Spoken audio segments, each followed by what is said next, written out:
Gazteoi, beste edonorri bezala, baina bereziki gazteoi borroka egitea dagokigu gure proiektuaren defentsan eta gure proiektuan gauzatzea ukatu nahi dutenen aurka. Eta badakigu bide horretan askatasuna behar dugula hurrengo hilabete eta urteetan borrokatzeko prest, borrokatzeko irrikaz eta borrokatzeko gogo biziz eta antolatzen ari garelako. Beraz, orain askatasuna inoiz baino gehiago behar dugulako larunbateko manifestaziora deitu nahi ditugu herriz herri proiektu independentistaren alde antolatzen eta borrokatzen ari diren gazte guzti horiei askatasuna behar dugun guzti dagokigulako urratsak. Gazteok askatasuna inoiz baino gehiago behar dugula.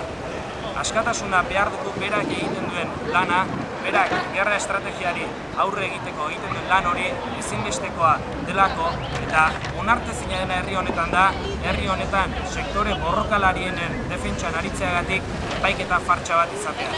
PSOEk nahi duela ezker abertzale iniziatiba politikorik gabe izan, PSOE zela UNPek eta UPNek ere bilatzen dutela hori euren estatu egitura mantendu ahal izateko eta modu berean ikusten dugu PNVek eta Nafarroa Baiek ezker abertzale iniziatiba politikorik gabe nahi dutela herri honi esateko alternatiba bakarra konstituzio espainolaren menpeko izatea dela.